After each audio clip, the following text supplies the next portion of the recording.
Olá, muito boa noite. Está no ar o programa Doc.com desta semana.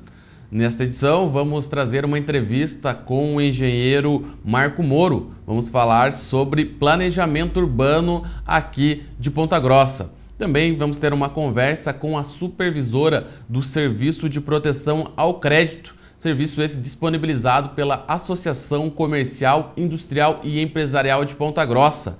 Priscila Dias Weber vai falar para a gente a respeito de 2 novos produtos disponibilizados pelo sistema SPC para os associados. Também vamos comentar sobre os destaques dessa semana, com ênfase na reforma da Câmara Municipal de Ponta Grossa e também questões orçamentárias do Legislativo e do Executivo Municipal. Tudo isso depois do intervalo, não saia daí. Doc.com, você bem informado.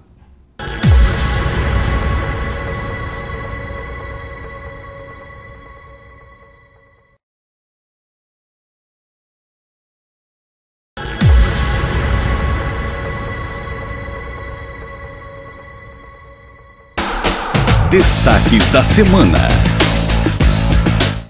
O programa Doc.com está de volta nesse bloco dos destaques dessa semana, ainda falando em relação ao Poder Legislativo, a Câmara de Ponta Grossa. O presidente Aliel Machado e os outros integrantes da mesa executiva conseguiram aí a disponibilidade do prédio em que funcionava a FEPOM, a Agência de Fomento Econômico de Ponta Grossa, até a gestão anterior, que é um imóvel que fica ao lado do prédio da Prefeitura Municipal de Ponta Grossa, que esse imóvel pertence à Associação dos Servidores Municipais.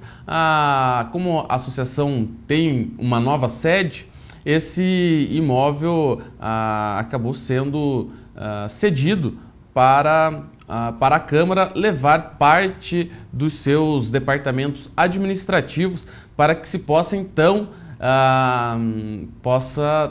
conseguir colocar 23 vereadores dentro do prédio da Câmara Municipal.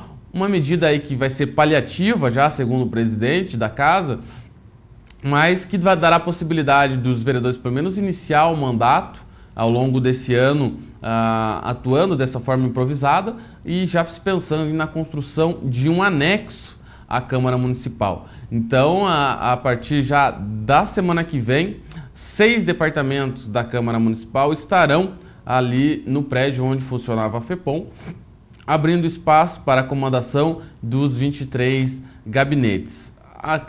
Em paralelo a isso, vai se trabalhar aí em um projeto para a construção desse anexo. Outra decisão tomada nessa semana é de que quem vai financiar essa obra vai ser a Prefeitura. Por quê? Porque o prédio da Câmara Municipal de Ponta Grossa pertence ao município, pertence à Prefeitura e está cedida por comodato para uso do Legislativo. E também, além dessa questão, a estrutura da Prefeitura para a realização de uma licitação, de uma condução de obra, é melhor, mais apropriada do que a da Câmara, que não tem essa finalidade. Então, decidiu-se aí que a Prefeitura Municipal de Ponta Grossa vai tocar essa obra e no final do ano, como sempre acontece, a Câmara Municipal devolve o valor que for empregado na obra, devolve aí em dotação orçamentária para a Prefeitura, então, poder utilizar. Ou seja, quem vai pagar é a Câmara, com o orçamento da Câmara, mas quem vai realizar a obra é a Prefeitura. Agora, fazendo um adentro nessa questão, a Câmara Municipal já deveria, há muito tempo, pelo menos há um ano atrás, ter tomado as providências para que quando chegasse agora, no começo de 2013, com 23 vereadores, desse condições de trabalho para os vereadores. É realmente lamentável o que aconteceu e que não se pensou. Ou seja, os vereadores aprovaram um projeto, sabia que ia ter 8 novos vereadores a partir desse ano, sabia que a estrutura atual não comportaria e nada foi feito para resolver essa questão. Ou seja, é óbvio que se você tem um número X cabendo num espaço, se aumentar esse valor, esse número não vai caber, tem que tomar as suas providências para que seja possível comportar. Não foi feito isso pela gestão passada. O ex-presidente da Casa, o vereador Maurício Silva, fez um excelente trabalho de economia na Câmara, mas nesse ponto ficou pecando, porque era o mínimo de se esperar que tivesse uma estrutura já. Agora o presidente Eliel pegou a Câmara aí com essa urgência de realizar, está tentando resolver, não é fácil, mas espera-se aí que a partir do dia 1º agora de fevereiro, quando retornam as atividades da Câmara Municipal e lá em 18 de fevereiro, quando retornam as sessões ordinárias da Câmara, os vereadores têm um mínimo de condição de atender a população ali no Legislativo. Ainda em relação à Câmara Municipal, a mesa executiva, o presidente Eliel definiram a maioria, na verdade, dos cargos em comissão, os cargos comissionados de chefia da Câmara Municipal. Né? Vamos aqui para citar alguns nomes daqueles que vão ocupar os principais cargos da Câmara Municipal. O cargo de diretor-geral da Câmara vai ficar com o Eliseu Chociai, que é o ex-secretário de Recursos Humanos da gestão anterior, da gestão Pedro Vosgrau. Então ele que foi um dos coordenadores do grupo de oposição que acabou chegando à vitória na eleição da mesa executiva para presidente, né? Eliseu Chociai, então, vai ser o novo diretor-geral da Câmara Municipal. No departamento jurídico da Casa, quem vai assumir é o Eliseu Cocan, o advogado Eliseu Cocan, uma indicação aí do PDT, que acabou sendo acatada aí pelo presidente da Câmara.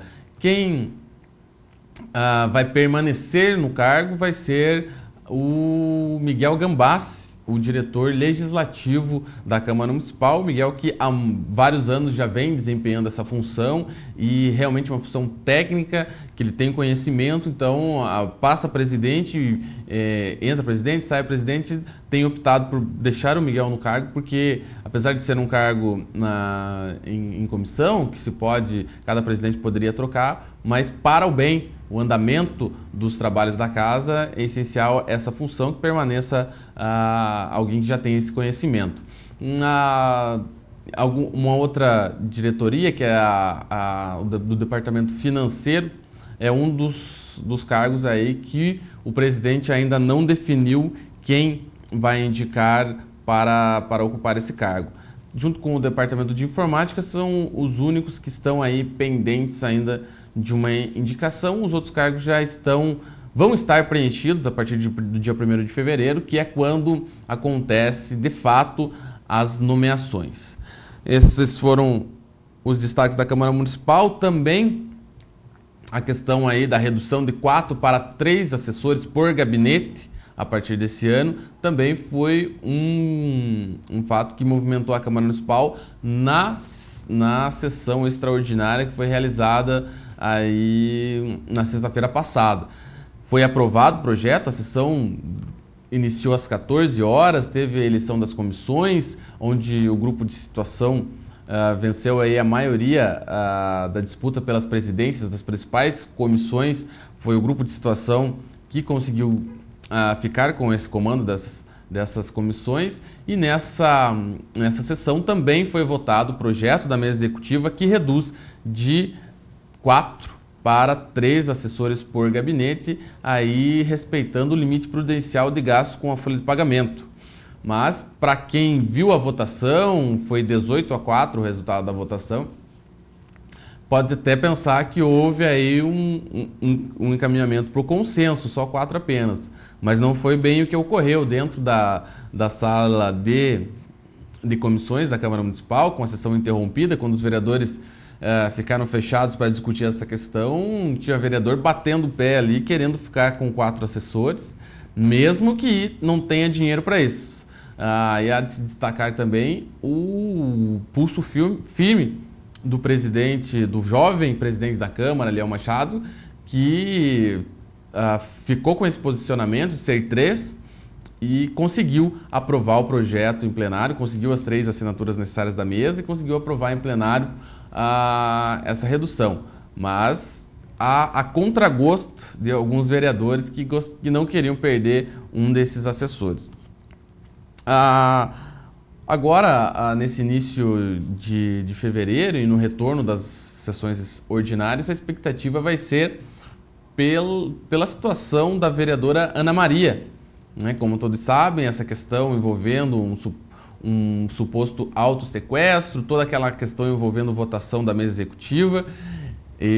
Tem gente aí prometendo que isso vai causar alguns desdobramentos e envolver outros nomes nessa questão.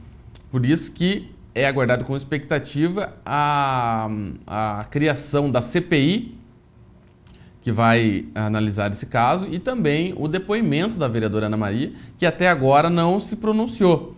Ou seja, existem as versões de pessoas ligadas a esse caso, mas a própria vereadora ainda não se pronunciou, por isso a expectativa. Ela falou que para os vereadores ela vai falar e vai falar também em juízo, né? Aí para a polícia ela não optou por não prestar esse depoimento, então fica essa expectativa para ver realmente o que aconteceu com a vereadora Ana Maria, envolvendo todo esse caso que levou o nome de Ponta Grossa aí a nível estadual, nacional e até internacional. Falando ainda de um último destaque, a bancada de vereadores do PDT e também a bancada de vereadores formada pelo Antônio Laroca Neto e também pelo Jorge Margalhães, ou Jorge da Farmácia, e também pelo presidente municipal do PDT e coordenador regional do partido, o Márcio Paulic, os dois vereadores vão apresentar um projeto que cria uma 6ª comissão permanente na Câmara Municipal. Comissão essa chamada de Comissão de Legislação Participativa, e que essa legislação, essa comissão vai ter o papel aí de intermediar ideias, sugestões e projetos de entidades locais. Ou seja, a entidade pode ir lá apresentar uma ideia, apresentar um esboço de um projeto, essa comissão vai analisar essa sugestão e, se for o caso, se for viável, transformá-lo num projeto de lei, e esse projeto então será apresentado por essa comissão e começará a tramitar na casa, o trâmite normal na Câmara Municipal. Uma ideia aí para agilizar, dar agilidade e aumentar a participação da sociedade civil organizada na vida da Câmara Municipal. O projeto que deve ser protocolado na casa aí em fevereiro, e espera-se aprovado, uma vez aprovado, possa realmente contribuir, possa dar maior acesso para que as entidades que contam com as entidades das mais variadas classes, os mais variados profissionais, possam também, por que não, contribuir com o desenvolvimento da nossa cidade. Bom, esses foram os destaques dessa semana, nesse primeiro bloco do programa Doc.com, mas continua com a gente, que temos ainda uma conversa com a supervisora do Serviço de Proteção ao Crédito da Associação Comercial, Industrial e Empresarial de Ponta Grossa, a Priscila Dias Weber. Também vamos conversar com o engenheiro e arquiteto Marco Moro sobre planejamento urbano. É um minuto só, não saia daí. Doc.com, você bem informado.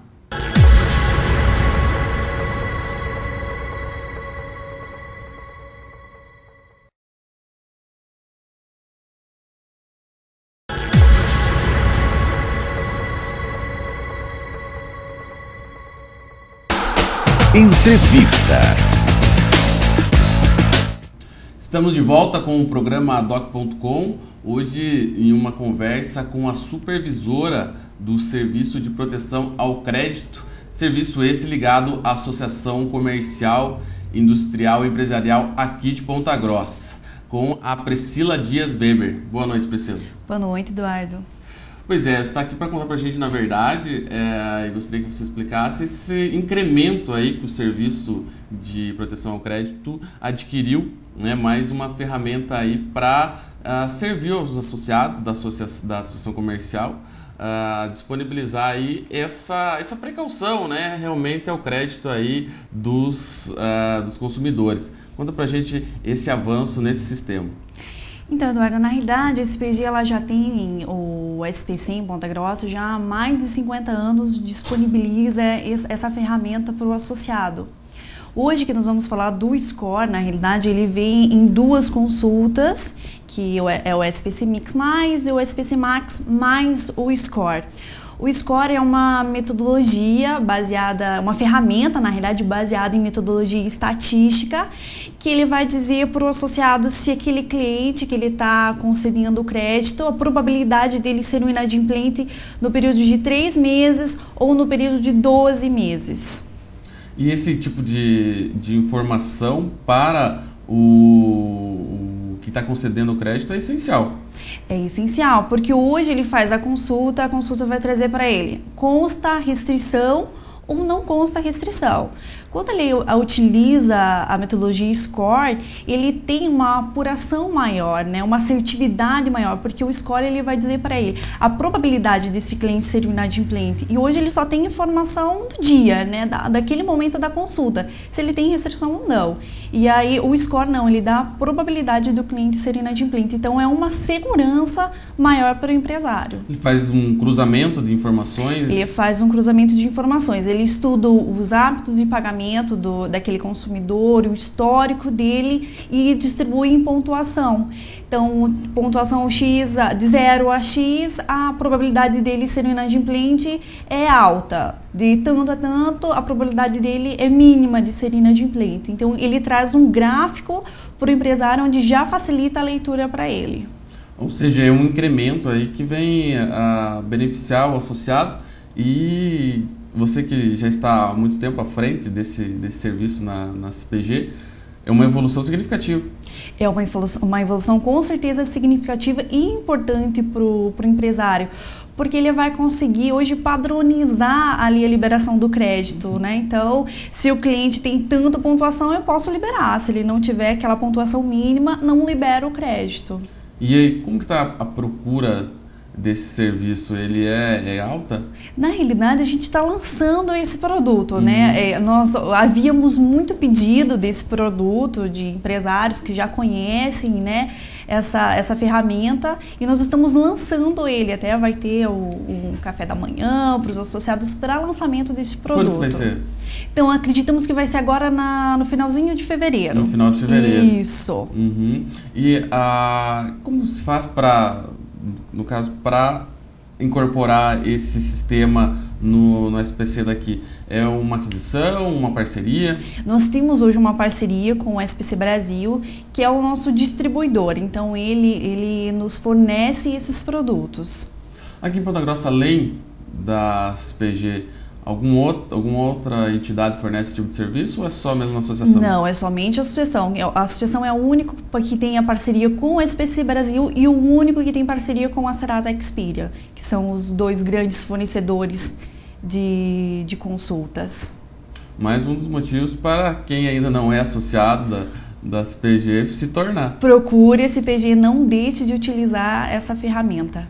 Ainda mais nessa época agora, onde tem muita gente boa, mas tem muita gente querendo dar o calote, né? Com certeza. E nada melhor do que se precaver. Exatamente, você nunca sabe para quem exatamente você está vendendo, né? Então você tem que ter uma segurança maior.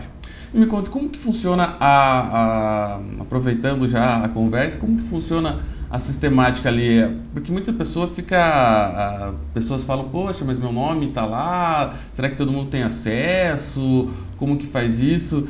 Há um sigilo também, né? Somente aquela pessoa interessada que tem o cadastro. Somente o próprio titular pode fazer a consulta em seu nome. Então, pessoa física, ele deve ir até a CPG para fazer a consulta com os documentos originais. Ele vai ter acesso tanto à informação do SPC como à informação do Serasa. Mas aproveitando, nós até disponibilizamos essa semana as consultas para pessoa física no nosso site. Tem pessoas que não podem ir até a CPG, trabalham o dia todo, não tem essa possibilidade. Então nós disponibilizamos isso no site da CPG. Então a pessoa vai se cadastrar e vai comprar a consulta, né, e vai ter acesso a essa informação. Para a pessoa física, né? Sim, é uma maneira de também evitar constrangimentos, né? Também. Às vezes a pessoa não sabe que está com o nome ali, chega para fazer uma aquisição em uma determinada loja e pode estar com o nome ali, né? Melhor consultar antes e resolver. Exatamente, uma dica, né? Antes de fazer a compra, vai no site da CPG, compra a consulta e vai verificar se tem restrição ou não. Você tem um número aproximado, uma estatística de procura desse serviço diário, mensal? Olha, no site é um produto novo, como eu te falei, nós disponibilizamos essa semana, inclusive, no nosso site. Novidade mesmo. No balcão a gente tem uma procura muito grande. Diariamente a gente recebe em torno de 200 pessoas para fazer a consulta. E o procedimento é avisar o lojista de que esse cliente tem probabilidade de ser inadimplente ou não? Exatamente. Falando do score, sim, né? A probabilidade dele ser inadimplente ou não. Uma segurança maior para ele na hora de conceder o crédito. E o associado, na verdade, ele tem essa vantagem de saber, né, para quem está concedendo o crédito e, na verdade, esse sistema ele vem também para melhorar uma metodologia que já era usada e que já vinha dando certo. Exatamente, é só um incremento ali na consulta para ele, né? E, assim, para quem ainda pode não ter entendido, qual que é a diferença do modo como foi até hoje e para esse modo desse novo produto? Isso, então anteriormente você acessava o sistema e a informação era: tem restrição ou não? Consta restrição, quais são as empresas? E se ele não tinha restrição, era um nada consta e nada mais disso. Hoje com o score não. Então o score, além dessa informação, se tem restrição ou não, ele traz a probabilidade dele ser inadimplente. Então ele vai estudar os hábitos de pagamento daquele cliente e vai trazer ali na resposta em forma de pontuação. Ah, sim.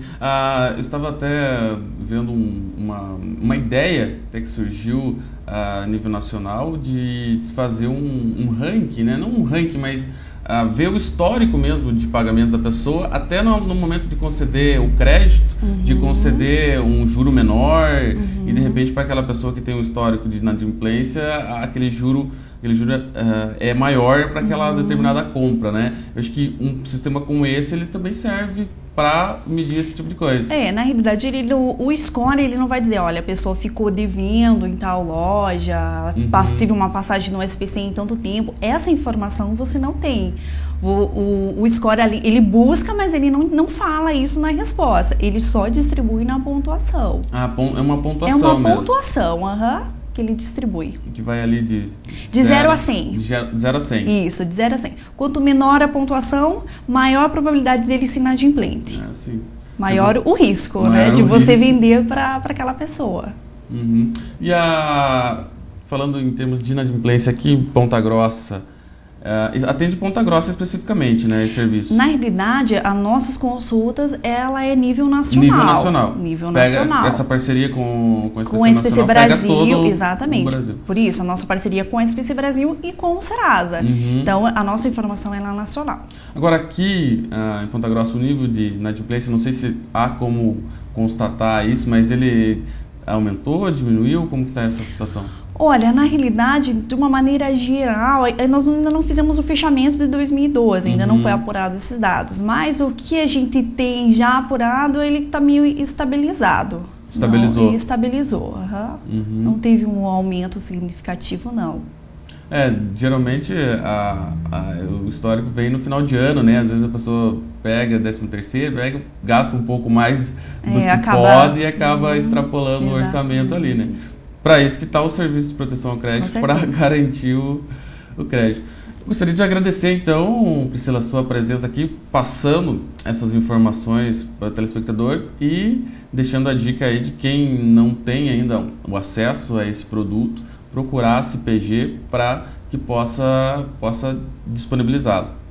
Oi, Eduardo, eu que agradeço a oportunidade que você está concedendo a CPG e aquele associado que ainda não tem o acesso, procure a CPG ou o empresário que ainda não é associado, entre em contato conosco e não deixe de se associar e aproveitar essa ferramenta que a CPG está disponibilizando.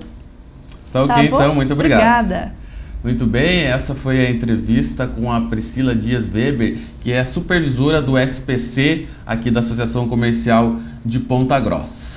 A gente vai para um rápido intervalo. Na sequência, a gente volta numa entrevista sobre planejamento urbano com o engenheiro Marco Moro. É um instante só, não saia daí. Doc.com, você bem informado.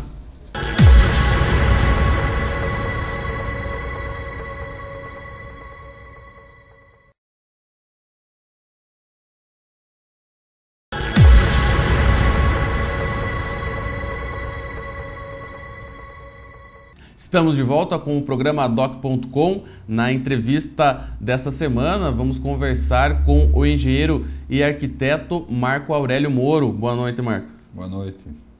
Pois é, estamos aqui para falar sobre um assunto que preocupa e que demanda um trabalho aí do poder público para garantir um desenvolvimento sustentável da nossa cidade, que é a questão do planejamento urbano.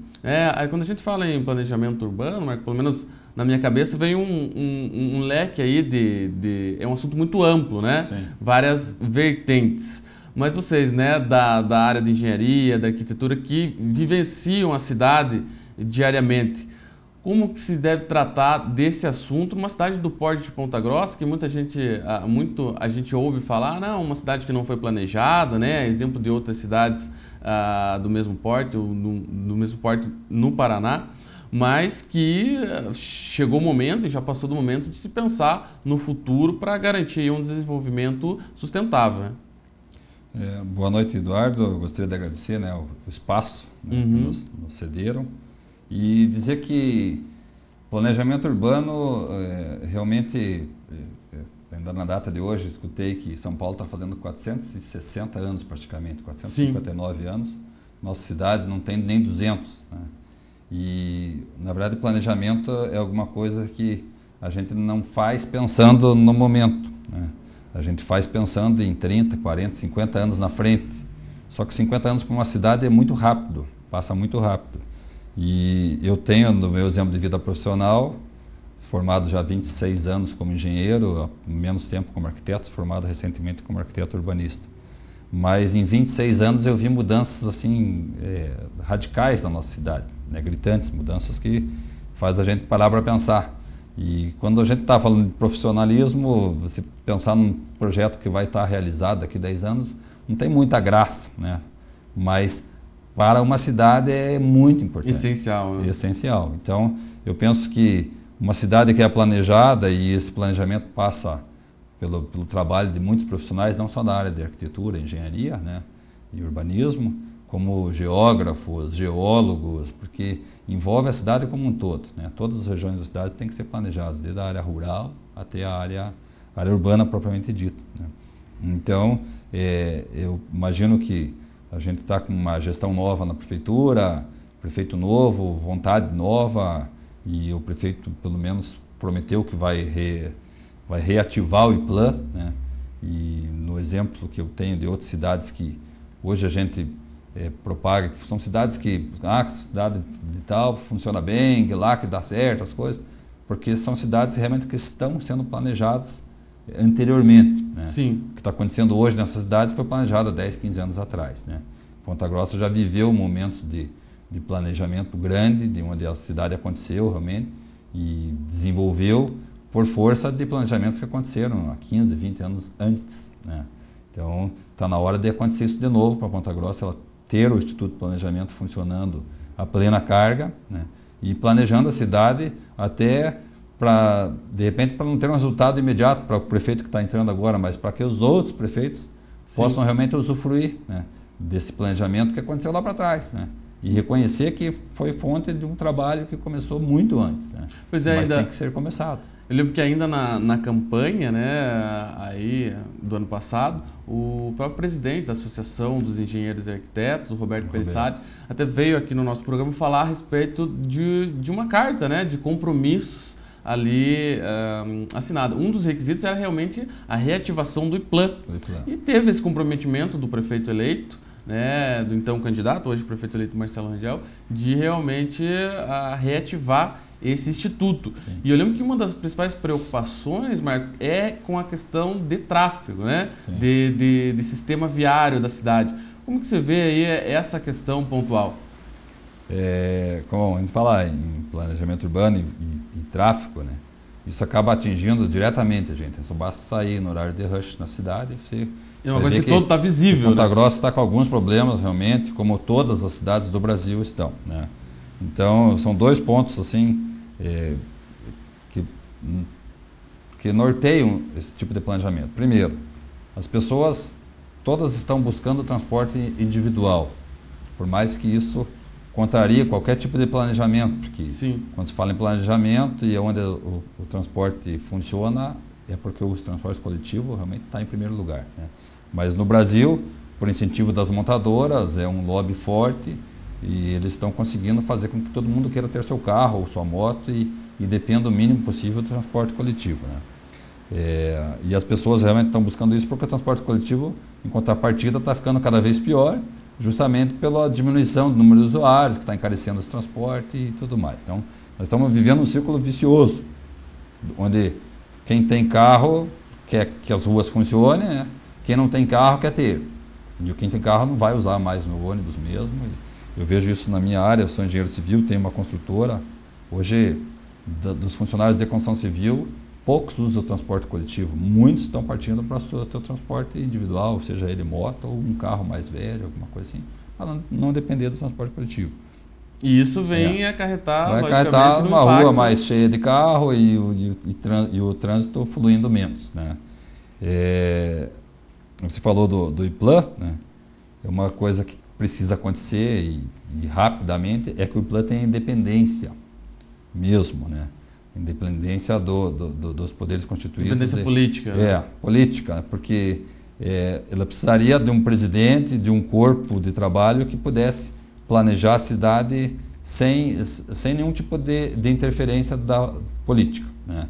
Então, realmente estritamente técnico, como acontece com o IPUC, onde o presidente ele é escolhido pelo prefeito, mas o corpo de trabalho lá são pessoas concursadas e que não veem o seu emprego em risco, no caso de uma decisão mais polêmica que vai prejudicar um ou outro em prol da maioria, né?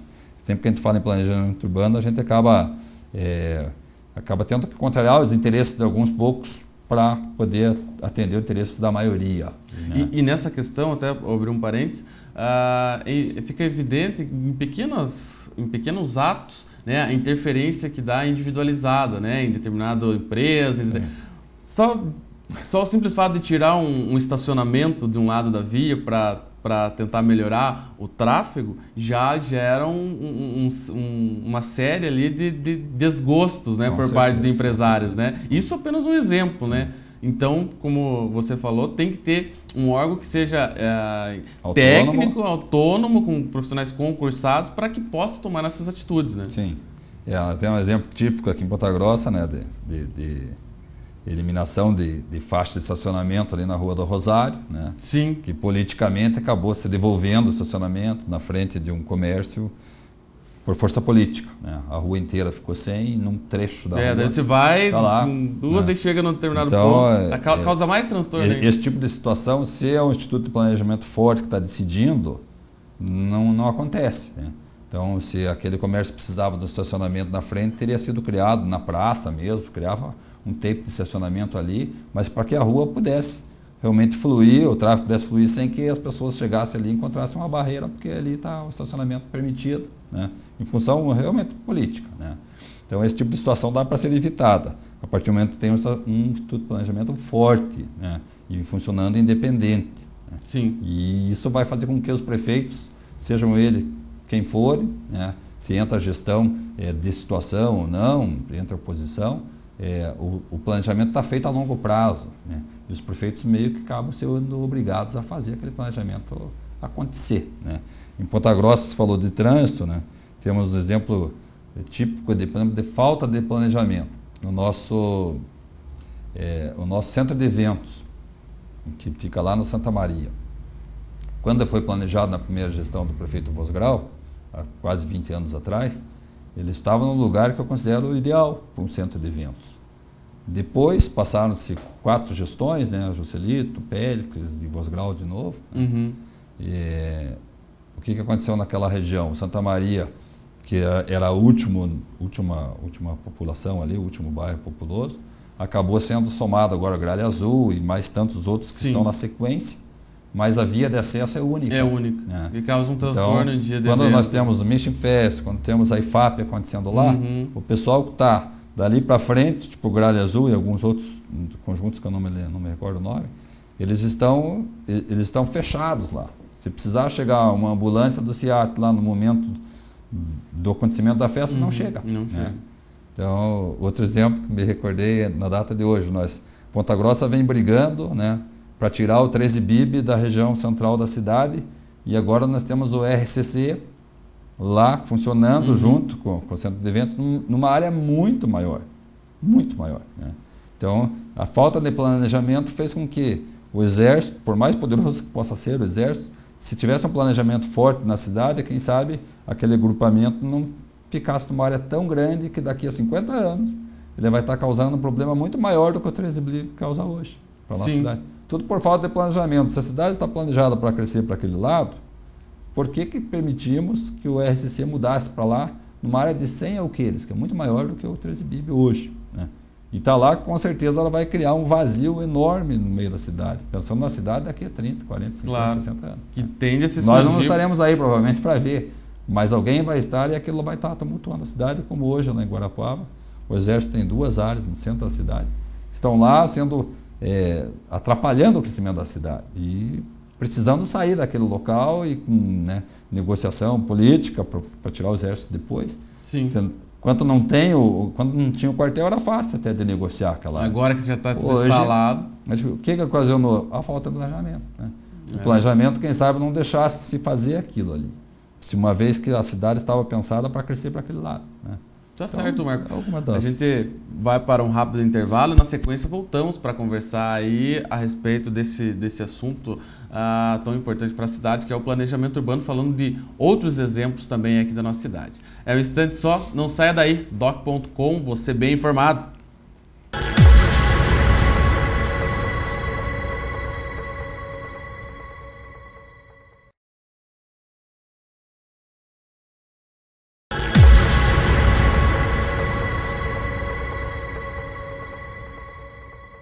Voltamos com o programa doc.com, nessa segunda parte da entrevista com o engenheiro e arquiteto Marco Aurélio Moro.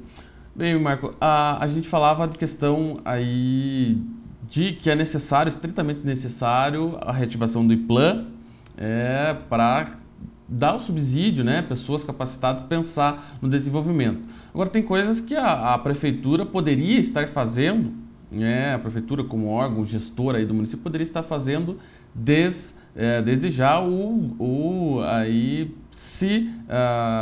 valer, né, da função de organizador aí da sociedade para cobrar. Como é um exemplo mais na sua área da questão de impacto de vizinhança de novos empreendimentos, né? Ou seja, um determinado local, independente de qual local seja, ele vai receber ali um empreendimento que vai 200 famílias, por exemplo, o empreendedor ele tem que dar no mínimo uma contrapartida, né, Marco? Quando a gente vê exemplos de cidade como Curitiba, né, eu já provei alguns projetos lá, e projetos até de pequeno porte, né? Eu provei recentemente o projeto numa via em Curitiba, na Anita Garibaldi, com uma via comercial, um lote pequeno, uma construção de 300 metros quadrados. O que a Prefeitura de Curitiba exige é assim assustador quando a gente compara com o que a nossa Prefeitura exige, né? Então, aí é lógico, tem tudo a ver com o planejamento, no caso, a ver diretamente com o plano diretor, né? A lei orgânica do município, o que é permitido e o que não é no momento de se aprovar um projeto de construção. Então, Ponta Grossa precisa urgente melhorar a lei que rege esse tipo de aprovação. Então, nós temos uma exigência muito pequena com relação ao número de vagas no empreendimento. Aqui em Ponta Grossa se permite que as vagas de estacionamento aconteçam no recuo, coisa que em cidades planejadas não se permite, porque o recuo obrigatório está ali pensando num alargamento futuro da via. Então, se eu deixo estacionarem ali, quando for alargar a via, aquela vaga vai sumir e a vaga tem que ser pensada para sempre, né? Então, imaginando que o automóvel vai nos acompanhar para o resto da vida. Ponta Grossa realmente está pecando nisso. Exige muito pouco de quem vai aprovar um projeto. Falo de cadeira porque a gente está toda hora aprovando o projeto e a gente sente realmente que a prefeitura poderia exigir mais, né? E você falou do estudo de impacto de vizinhança, nós temos exemplo de grandes empreendimentos que aconteceram na cidade e que alguns até não se confirmaram, aconteceram parcialmente, tipo alguns centros de evento na Avenida Vicente Machado, né, que era para acontecer junto com um shopping, que no meu entender inviabilizaria a Avenida Vicente Machado como um centro de eventos ali. Na verdade, aquele empreendimento foi pensado assim, com vagas para... era um centro de eventos para 1.000 e tantas pessoas, isso não aconteceu, né? Aparentemente, então, onde eu sei, parece que não vai acontecer mais. Mas todo mundo propagandeava isso como se pudesse acontecer um centro de eventos ali na Avenida Vicente Machado, né? Bem no coração da cidade. Quando se imagina ali que tinha um evento que vai reunir 1.000 pessoas, vai trazer um impacto de vizinhança enorme no que se refere à entrada e saída do estacionamento, que isso é num pico de momento que acontece, na hora do início do evento e do final do evento, onde a Avenida Vicente Machado já, naturalmente, ela já está congestionada. Imagine se eu criar um evento que vai trazer mais pessoas num momento curto, num tempo curto, num período de tempo muito curtinho ali, né? Então, o próprio Shopping Paládio, né? Quando tem evento acontecendo no centro de eventos do Shopping Paládio, a gente já cria um impacto de vizinhança enorme na região. Pessoas que não têm nada a ver com aquele evento acabam sendo afetados pelo fato de estar acontecendo um evento, porque não se acha lugar para estacionar, o estacionamento não flui. Então, tudo isso poderia ser, se não evitado, minimizado, quando a prefeitura começa a exigir do empreendedor alguma contrapartida. Então, exigir um número maior de vagas, né? Exigir entradas e saídas de estacionamento maiores com lugar para faixa de desaceleração, né? Onde eu possa acumular carros e não na rua. Isso a Prefeitura de Curitiba tem quando a gente começa a ler o que a Prefeitura exige em Curitiba, eu penso, por que Ponta Grossa não empresta a lei de Curitiba e começa a exigir a mesma coisa aqui, né? Para o empreendedor, é lógico que ele está pensando mais na rentabilidade do negócio dele, mas o fato da prefeitura exigir que ele faça alguma coisa que venha trazer um conforto para toda a sociedade, acaba lá no final trazendo também algum retorno maior para ele. Sim. Porque a região acaba não sendo tumultuada, né? E ele vai ter um retorno financeiro maior, né? No primeiro momento, nenhum empreendedor gosta de gastar mais do que aquilo que estava planejado. Mas se a prefeitura exigir dele, de todos os demais, né? Então, na verdade, por isso que ele não pode ser político, tem que ser técnico, não interessa quem é que está fazendo empreendimento. Hoje, Ponta Grossa ainda, com 300 e tantos mil habitantes, ainda parece uma cidade provinciana, onde uns podem alguma coisa, outros não podem, né? Então, está na hora de acabar isso. Ponta Grossa tem que exigir geral, né? Um exemplo que eu cito, a Avenida Vicente Machado. Quando a gente pega a Avenida Vicente Machado dos últimos 10 anos, faz um levantamento do que aconteceu na Avenida Vicente Machado. Quantas vagas foram criadas na Avenida Vicente Machado nos últimos 10 anos, nos imóveis que ali foram reformados e os novos que entraram ali? Tirando o Shopping Antártica, todos os outros imóveis foram, isso é uma pesquisa que eu fiz, todos os demais imóveis foram reformados, não criaram vagas de estacionamento. Mesmo que nós tenhamos uma lei que fala em 120 metros quadrados, uma vaga para cada 120 metros quadrados de construção. Teve muitos imóveis ali que foram novos e que não trouxeram uma vaga de acréscimo na Avenida Vicente Machado. Então, talvez para o proprietário do imóvel está funcionando, a loja está lá, está alugada, está rendendo a sua locação. Mas e para nós, moradores da cidade? Nós estamos criando uma cidade difícil de transitar. E lá na frente vai acabar prejudicando o próprio empreendedor. Porque as pessoas vão começar a fugir daqueles locais que elas não têm acesso, né? Então, quem se instalar fora daquele local... Passa ali, não consegue estacionar, não consegue vai para outra loja, ou vai usar uma loja que tem o estacionamento próprio, né? Então, só que a prefeitura poderia já exigir isso do empreendedor, né? Outro exemplo típico de falta de planejamento por falta de fazer valer alguns dos instrumentos do Estatuto das Cidades, que é o estudo de impacto de vizinhança que você mencionou. 2 supermercados numa mesma rua, né, Condor e Tozeto, numa mesma rua, um de frente para o outro. É bom para os supermercados, é bom para a cidade ter 2 supermercados Mas talvez se um tivesse a 500 metros longe do outro, seria melhor para a cidade. Sim. O número de empregos gerados seria o mesmo, mas nós estaremos atendendo duas regiões próximas, mas não a mesma região, e não criando um tumulto na mesma região. Então, isso tudo o Instituto de Planejamento, através de uma lei de diretriz mais firme, poderia ter liberado o primeiro empreendimento ali e o segundo no outro local próximo, né? Que não inviabilizaria o empreendimento. Não é isso que a gente quer. A gente quer que a cidade cresça, né? Mas direcionada, com um norte bem definido, né? Para que daqui a 20, 30, 40 anos a gente possa estar com a cidade melhor, né? E Marco, a gente vive um momento aí de expansão, de crescimento de Ponta Grossa.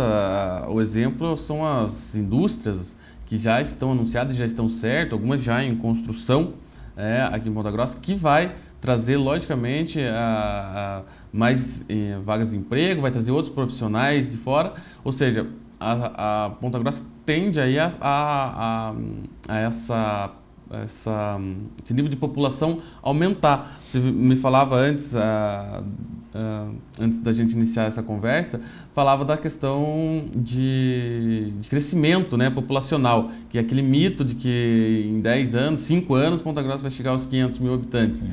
Tá, pode não chegar, né, mas vai crescer um pouco e tem que estar planejado para suportar esse crescimento. Quando esse foi bastante propalado também na mudança de gestão e no final, né, quando foi anunciado as indústrias novas da cidade, todo mundo falava que Ponta Grossa realmente vai crescer, daqui a 5 anos, 500 mil habitantes, né? No meu entender, é um número infundado, né, porque na última década a gente cresceu 13%, né, e 13% é acima da média do Brasil. O Brasil cresceu 11%, 12%, e o Paraná cresceu 9% a população na última década. Uhum. Então, Ponta Grossa cresceu quase 14%, 13,9%, se não me engano, a população de Ponta Grossa cresceu na última década. Mantido esse crescimento, nós teríamos daqui a 10 anos aproximadamente 360 mil habitantes, e não 500 mil habitantes, né? Então, se a gente dobrar esse crescimento, vamos dizer que seja alguma coisa extraordinária, não vamos chegar em 400 mil habitantes. Mas é muita gente. Quando fala 50 mil habitantes numa cidade, é quase como pegar Castro inteiro e trazer para dentro de Ponta Grossa, né? Então, mas independente de qual seja o crescimento da cidade, nós temos que orientar esse crescimento. Sim. Nós temos que fazer a cidade crescer para onde nos interessa que ela cresça, né? Ponta Grossa tem que arrumar muita coisa que já cresceu errado, né? Então, alguns conjuntos habitacionais foram feitos em distâncias assim, extremamente longe do centro da cidade, né? Criando os vazios urbanos, que nós ainda temos bastante coisa para resolver, mas a proposta de que o IPLAN realmente venha ordenar esse crescimento. Esse é o mais importante, né? Independente de qual seja. E para isso precisa pesquisa. Além do planejamento, precisa muita pesquisa. Nós precisamos saber qual é a nossa população, quem está vindo de fora. Eu até citei para você um pouquinho antes da entrevista que realmente eu sinto isso no meu escritório. A gente trabalha com projeto e construção. Uhum. Eu tenho atendido muita gente de fora. Ponta Grossa realmente está recebendo muito imigrante, né? Haja que a população, o nascimento está diminuindo, né? As famílias estão ficando menores, mas a população Ponta Grossa cresce acima da média do Paraná e do Brasil porque está recebendo gente de fora. Isso é bom para a nossa cidade, mostra que a cidade realmente está desenvolvendo, né? Uhum. Mas nós precisamos direcionar esse desenvolvimento de forma urgente, né? Porque tem algumas coisas, se a gente pensar Ponta Grossa crescendo na mesma proporção, dentro de 10 anos algumas coisas não vão funcionar em Ponta Grossa. Então está na hora, eu torço para que o prefeito novo realmente, ele ainda não definiu quem é o presidente do IPLAN, quem vai ser essa equipe do IPLAN. Nós temos profissionais muito bons na cidade. Está na hora de definir isso e dar autonomia realmente para que o IPLAN comece a funcionar, tá? Comece a funcionar e os prefeitos, independente do que está hoje, dos que se seguem, começar a seguir o que o IPLAN direcionar, tá? E eu tenho certeza que a gente vai ter uma cidade para daqui a 15, 20, 30 anos que nos dê mais alegria do que Ponta Grossa já nos dá, né? Mas está na hora realmente de organizarmos a nossa cidade, é o que nós estamos precisando fazer. Então, Marco, gostaria de agradecer a sua presença aqui no programa Doc.com, falando desse assunto importante para a nossa cidade, e vamos esperar aí do prefeito Marcelo Rangel, que assumiu o compromisso com a Associação dos Engenheiros e Arquitetos Exato. de reativar o IPLAN, e ele realmente reiterou aí depois que venceu a eleição, de que realmente é essa a intenção. Vamos aguardar para ver se realmente desempenha esse papel aqui em Ponta Grossa. Bom, eu agradeço também o espaço cedido e me coloco à disposição, junto com a Associação dos Engenheiros, para em outra oportunidade a gente discorrer mais sobre esse assunto. É um assunto polêmico, que envolve uma discussão bastante grande, acalorada em alguns casos, mas que traz também, além dos engenheiros e arquitetos, uma gama de profissionais e das mais variadas, né? Passa por geólogos, até mesmo o pessoal ligado à área de humanas também trabalha bastante, historiadores e tudo mais. É uma área bastante abrangente. Tá certo, então essa foi a entrevista sobre planejamento urbano com o engenheiro e arquiteto Marco Aurélio Moro. Com essa entrevista encerramos o programa doc.com de hoje. Para você quiser rever o nosso programa, vai estar disponível a partir do início da semana no site do Jornal da Manhã, no jmnews.com.br, também no site do Plantão da Cidade, no plantãodacidade.com.br ou diretamente no nosso canal no YouTube, no youtube.com/programa.com. É isso aí, um bom final de semana para você e até semana que vem. Doc.com, você bem informado.